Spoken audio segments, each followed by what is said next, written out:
mày nâng ní thân ní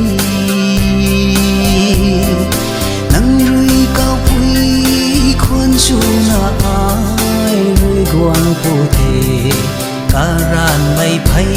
bánh đôi lâu cây ngầm thề ban khâu đi su khăn trong đàn bầm mây gầy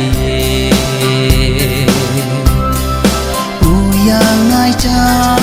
ngai tay lê ca đất đan tiêu mà mây đuôi hiểu đã khâu cả đã vui nông xuôi mang để si cùng đi khâu bầm đâu nè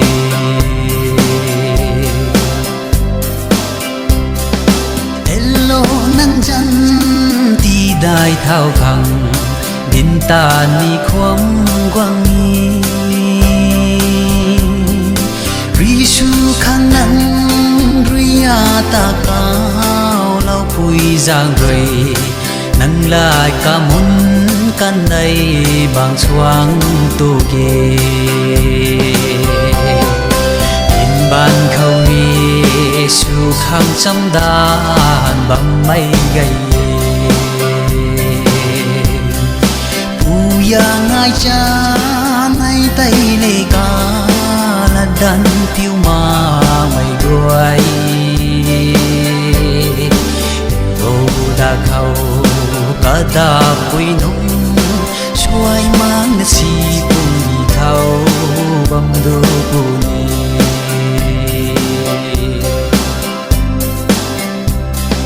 phơi rau băng khâu rui tạt bài khăn lau dịu dây tay na đê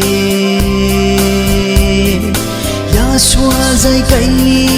lâu mây tạc lá lâu mang mây gọi tình sang thay mây băng khâu băng đô bùn in ban khâu đi su khang trong đàn băng mây gầy uya ngai cha nay tay lê ca là đan phiêu mà mây gọi đã khâu cả đã vui nông xuôi mang si cùng đi khâu băng đô